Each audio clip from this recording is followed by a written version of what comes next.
Halo sahabat Nusantara TV dimanapun berada, selamat datang di Nusantara TV, channel yang akan menyajikan berita terupdate seputar perkembangan IKN Nusantara, spesial untuk Anda. Simak terus beritanya ya, jangan lupa subscribe, like, comment, and share agar channel ini terus berkembang. Dan langsung saja, mari kita simak berita selengkapnya. Pembangunan IKN Nusantara wajib terapkan sistem keselamatan berlapis. Sobat Nusantara TV, Kementerian Pekerjaan Umum dan Perumahan Rakyat (PUPR) terus mendorong komitmen penyedia jasa konstruksi untuk melaksanakan ketentuan mengenai keamanan, keselamatan, kesehatan, dan keberlanjutan konstruksi dalam pembangunan Ibu Kota Negara (IKN Nusantara). Penerapan sistem manajemen keselamatan konstruksi dilaksanakan dalam semua penyelenggaraan infrastruktur IKN, mulai dari tahap perencanaan konstruksi, pengadaan tanah, pelaksanaan konstruksi, operasi dan pemeliharaan atau yang dikenal dengan SILDEKM, survey, investigation, design, land acquisition, action program, construction, operation, maintenance. Sobat Nusantara TV, Ketua Satgas Pelaksanaan Pembangunan Infrastruktur IKN, Danis Hidayat Sumadilaga bilang, dalam pembangunan infrastruktur IKN, Menteri PUPR Basuki Hadimulyono telah memberikan arahan untuk melaksanakan pekerjaan konstruksi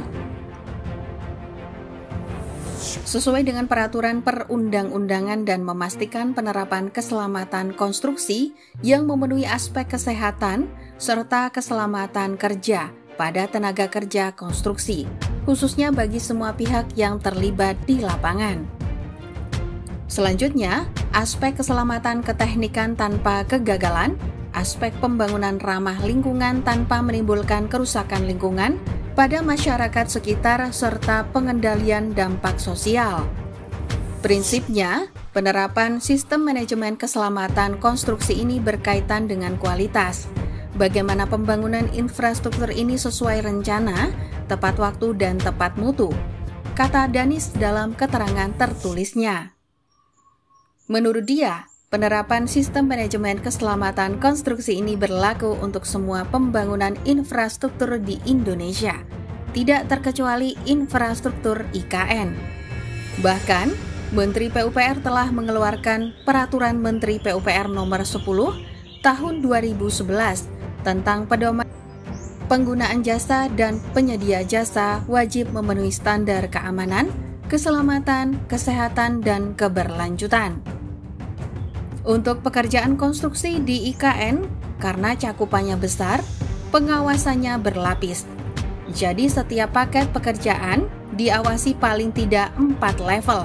Misalnya, paket jalan sumbu kebangsaan ada pengawasan dari kontraktor, pengawasan manajemen konstruksi, pengawasan pengguna proyek dari PUPR, dan khusus untuk pembangunan IKN ada manajemen konstruksi induk, terangnya. Keselamatan publik dan lingkungan.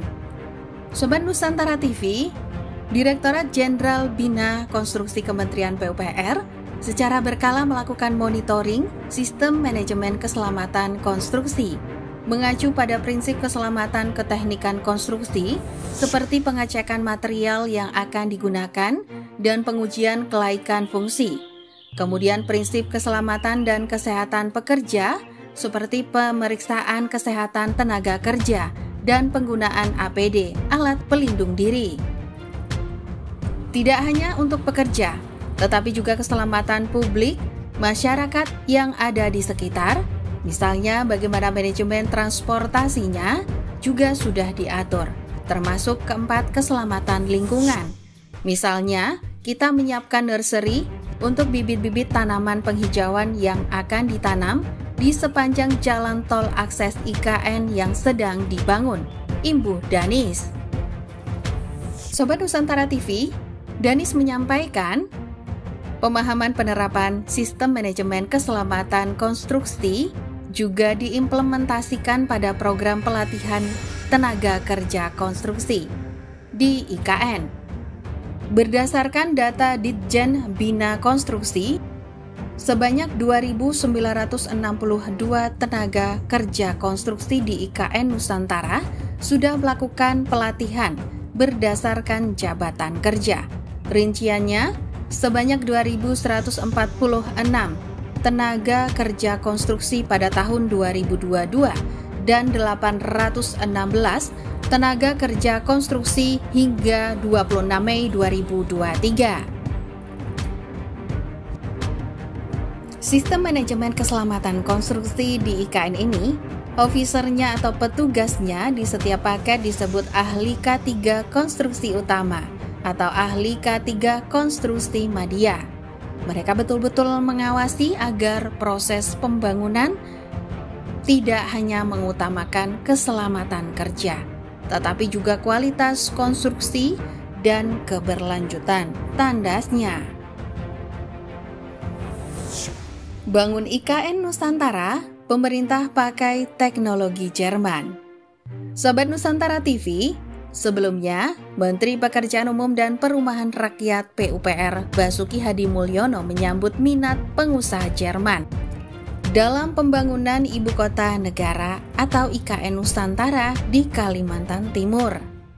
Pemerintah Republik Indonesia melalui Kementerian PUPR disebutnya sangat terbuka kepada investor untuk menjajaki kerjasama berbagai sektor infrastruktur di IKN Nusantara. Itu bisa dilakukan melalui skema kerjasama pemerintah dengan Badan Usaha KPBU.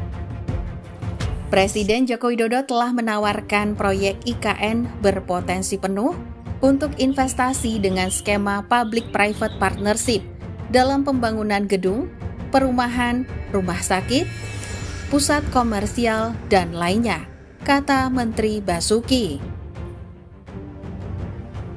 Sobat Nusantara TV, Menteri Basuki juga menyampaikan kemungkinan kerjasama dengan para pengusaha asal Jerman terkait pemanfaatan inovasi teknologi, dengan mengedepankan keberlanjutan lingkungan untuk diimplementasikan dalam mendukung pembangunan IKN. Karena kondisi geonya sangat spesifik, kondisi tanah, mungkin Anda memiliki teknologi yang dapat digunakan untuk mendukung kami. Kami juga harus tahu bahwa Anda memiliki ahli geotek sehingga kami dapat mendiskusikan secara detail, jelas Menteri Basuki. Sudah dimulai. Sobat Nusantara TV, Kementerian PUPR sudah memulai pembangunan infrastruktur dasar di IKN sejak awal September tahun 2022 lalu. Di antaranya, pembangunan jalan tol dan jalan nasional, penyediaan air baku, infrastruktur pengendali banjir, rumah untuk pekerja konstruksi IKN, dan rumah dinas menteri. Selain itu, Menteri Basuki juga menekankan pentingnya penggunaan komponen produk dalam negeri, tingkat komponen dalam negeri, dalam pembangunan IKN untuk menjaga roda ekonomi nasional. Tak lupa, ia turut menyampaikan apresiasi atas kerjasama yang telah terjalin antara pemerintah Republik Indonesia dengan Jerman dalam pembangunan infrastruktur sanitasi, yakni tempat pemrosesan akhir TPA melalui program Emission Reduction in Cities Solid Waste Management yang tersebar di Kota Malang, Kota Jambi, Kabupaten Sidoarjo, dan Kabupaten Jombang, pungkas Menteri Basuki.